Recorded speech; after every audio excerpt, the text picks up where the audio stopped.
Bab 336. Devan mengejutkan semua orang. 1. Apalagi begitu dia masuk, langsung menjadi orang suci. Apa yang disebut putra suci dan putri suci sebenarnya memiliki arti yang sangat sederhana di kalangan klan Hiden. Dia adalah orang paling berbakat di antara generasi muda. Bisa menikmati semua sumber daya pelatihan di klan.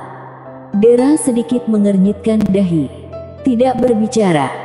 Melihat itu Dera tidak serta-merta mau. Lucian tahu Dera enggan meninggalkan klannya. Jadi dia memberi satu lagi penawaran yang menggiurkan. Selama kamu bergabung dengan klan Israfil, aku akan menghadiahimu senjata bintang 3, kata Lucian sambil tersenyum. Yakin tidak ada yang bisa menolak senjata bintang. Senjata bintang 3 dengan kekuatannya sendiri bisa membunuh seorang Celestial Dewa bintang 9 pun bisa terbunuh jika bisa ditebas senjata bintang 3. Dia memang dari keluarga kerajaan milenium. Senjata bintang 3 diberikan segera setelah dia mengatakannya. Keluarga kerajaan biasa pada umumnya hanya memiliki senjata bintang 1 atau 2. Kalaupun ada senjata bintang 3, pada dasarnya itu dianggap sebagai harta keluarga. Tidak akan mudah dipamerkan kepada orang lain. Dan Lucian saat ini ingin memberi Dera senjata bintang 3. Hal ini menunjukkan bahwa di keluarga kerajaan milenium, senjata bintang 3 bukanlah hal yang sangat berharga. Mungkin di keluarga kerajaan milenium ada senjata bintang 4 atau bahkan bintang 5. Dera masih diam saja. Lucian sedikit mengernyitkan dahi. Berkata, Dera, apakah kamu masih belum puas? Dera mengerucutkan bibir merahnya dan berkata, Tuan Muda Israfil, tawaranmu sangat murah hati dan tidak ada yang bisa menolaknya. Namun, aku tidak ingin bergabung dengan klan Israfil. Apa katamu? Setelah mendengar perkataan Dera, wajah Lucian tiba-tiba berubah muram.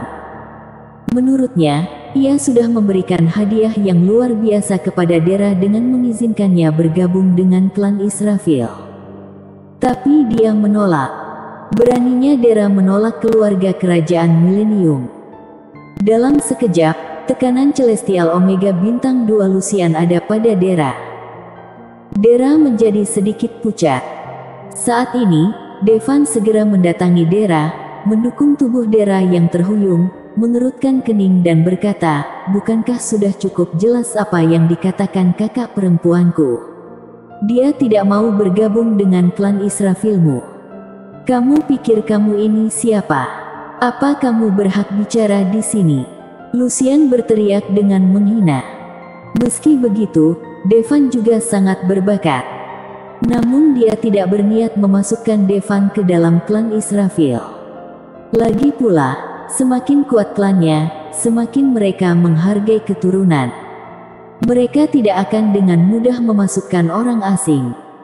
Kalaupun memasukkan orang asing, mereka hanya akan memasukkan perempuan. Sebab, mereka merasa bahwa keturunan yang lahir dari perempuan asing masih merupakan darah mereka. Namun jika itu pria asing, akan merusak kemurnian darah mereka.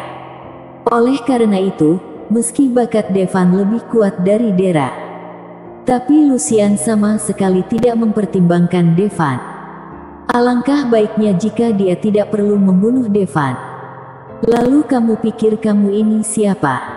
Apakah kamu berhak bicara di sini? Jawab Devan langsung. Meskipun demikian, keluarga kerajaan milenium adalah yang tertinggi di depan keluarga kerajaan lainnya.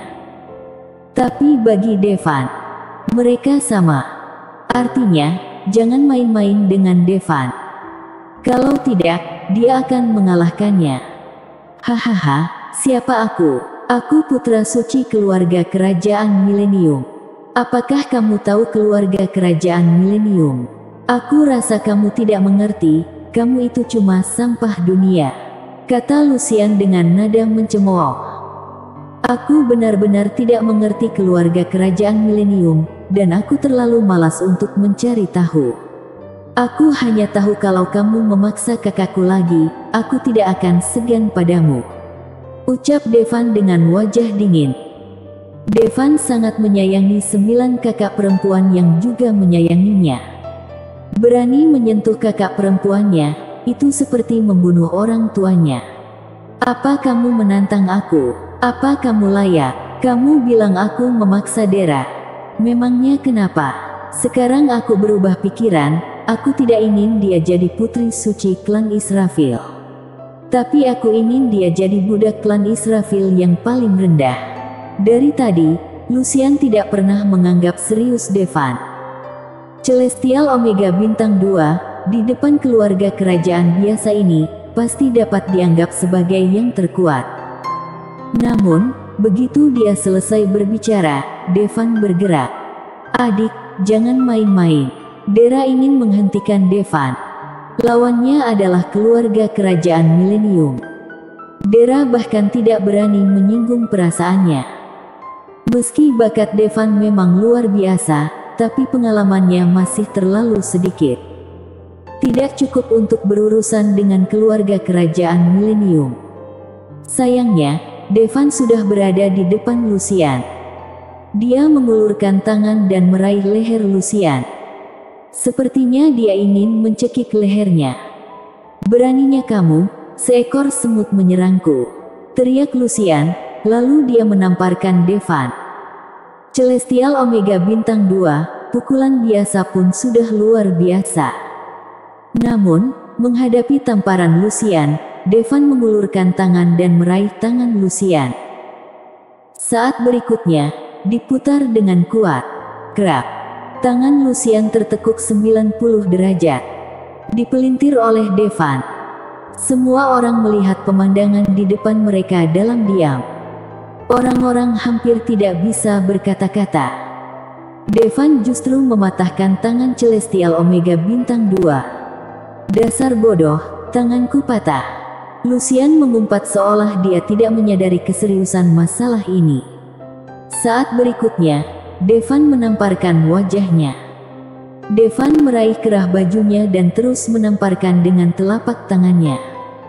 "Aku memintamu supaya jangan mengancam kakak perempuanku." Plak. "Aku sudah bilang padamu." Plak. Begitu saja, Devan menamparkan Lucian puluhan kali berturut-turut. Melihat pemandangan ini, rasa dingin muncul dari hati para petinggi. Celestial Omega Bintang 2. Tanpa diduga, tidak bisa melawan sama sekali. Monster macam apa Devan ini? Omega Celestial berusia 20-an.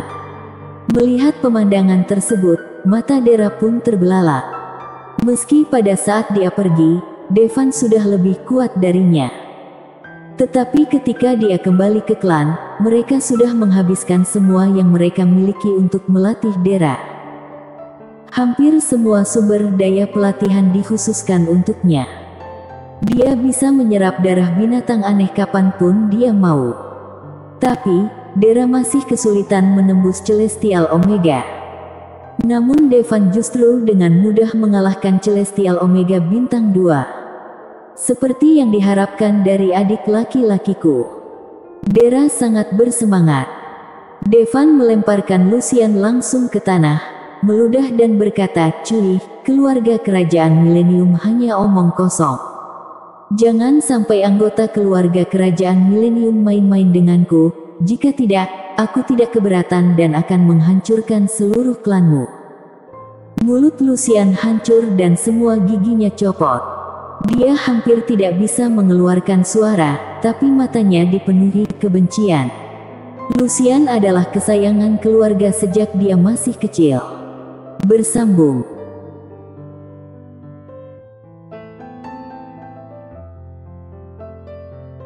Bab 336. Devan mengejutkan semua orang. 2. Bisa-bisanya Lucian jadi begitu terhina padahal dia dicintai ribuan orang. Bajingan ini harus mati. Apakah kamu masih belum yakin? Melihat ini, Devan menghampiri Lucian, meraih kerah bajunya, dan menamparnya lagi dengan keras. Itu hampir membuat Lucian tak sadarkan diri. Lupakan saja, Devan, jangan buat dia mati.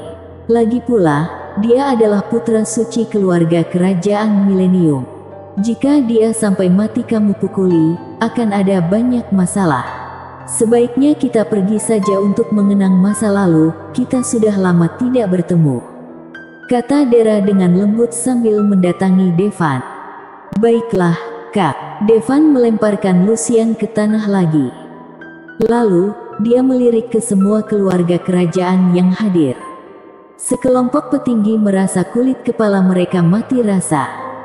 Agar kejadian yang menimpa klan Joran tidak terulang kembali, Devan merasa bahwa dia harus menggunakan cara-cara yang menggelegar. Dia segera berkata, siapapun yang ingin hidup, kemarilah padaku. Meskipun para anggota keluarga kerajaan sangat terhina, tapi pada akhirnya, mereka mendekat. Andai saja Devan baru saja menembus Celestial Omega, mereka masih berani untuk melawan. Tapi Devan bahkan bisa mengalahkan Celestial Omega bintang 2 sampai habis, mereka jadi tidak punya nyali untuk melawan sama sekali. Devan mengetuk masing-masing orang beberapa kali. Tidak ada yang tahu apa yang sedang dilakukan Devan. Aku menanam mimpi neraka pada kalian. Aku hanya perlu mengerahkan sedikit energi untuk mengaktifkannya, kemudian cakra kalian meledak dan kalian akan mati, kata Devan dengan dingin. Setelah mendengar perkataan Devan, semua orang menjadi pucat. Namun sebagian orang masih kurang percaya dengan ucapan Devan. Hanya dengan beberapa ketukan ke tubuh mereka bisa membuat mereka meledak dan mati. Yang Devan katakan bukan omong kosong. Segera menembakkan 2 energi ke arah pimpinan klan Iluna dan klan Laser. Baru saja, keduanya lah yang paling menjengkelkan. Saat berikutnya, energi dalam diri pimpinan klan Iluna dan klan Laser meletup-letup. Ada suara seperti kacang meletup di tubuhnya. Pada akhirnya, mereka meledak menjadi kabut darah. Sekarang, mau tak mau mereka akan percaya. Ketakutan akan Devan semakin besar. Orang ini tidak hanya sangat kuat, tetapi juga kejam dan bengis. Hanya untuk menunjukkan kepada mereka kekuatan mimpi neraka, Devan sampai membunuh 2 pemimpin dari keluarga kerajaan. Mulai sekarang, mereka tidak akan melanggar perintahnya. Tuan Armot, ampuni aku. Sekelompok petinggi justru berlutut di tanah dan memohon ampun pada Devan. Jangan khawatir, karena aku telah menanamkan mimpi neraka pada kalian. Aku tidak ada niat untuk membunuh kalian, namun kalian harus menurutiku, kata Devan. Tuan Armot, mulai sekarang, kita akan tunduk padamu, kata sekelompok petinggi dengan segera. Baiklah, permintaan pertamaku adalah mulai hari ini, aku ingin kalian mematuhi perintah klan Sone tanpa syarat. Permintaan kedua, kalian tahu dia. Namanya Avaris, dan dia adalah putri suci klan Joran. Mulai sekarang, kalian akan memperlakukannya seperti nenek moyang kalian dan akan mendukung penuh kebangkitan klan Joran. Ya, Tuan Armot, sekelompok petinggi memberi hormat kepada Devan. Para anggota keluarga kerajaan ini semuanya adalah para pimpinan dan tetua dari masing-masing anggota keluarga kerajaan.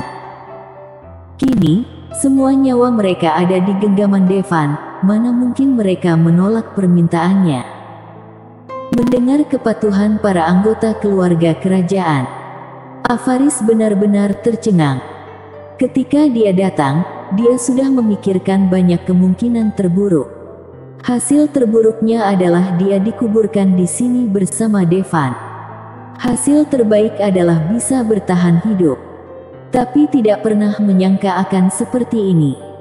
Orang-orang keluarga kerajaan tunduk kepada Devan. Tentu saja mereka tidak melakukannya dengan tulus. Tapi apakah itu penting? Tapi Devan tidak menanam mimpi neraka kepada semua orang. Setidaknya, tidak kepada orang-orang klan Maiden. Bagaimanapun, pemimpin klan Maiden sebelumnya tidak ikut serta dalam rencana membunuhnya. La juga membujuk keluarga kerajaan lainnya untuk tidak menyerang Devan. Devan akan mengingat kebaikan ini. Saat ini, Scarlet sebenarnya ketakutan. Untungnya, karena dia menyukai orang berbakat dan tidak ingin Devan binasa, dia mencoba membujuk yang lainnya. Tapi itu ternyata benar-benar menyelamatkan nyawanya. Kalau tidak, mungkin dia akan terlihat seperti pimpinan klan Iluna dan klan Laser, meledak menjadi kabut darah.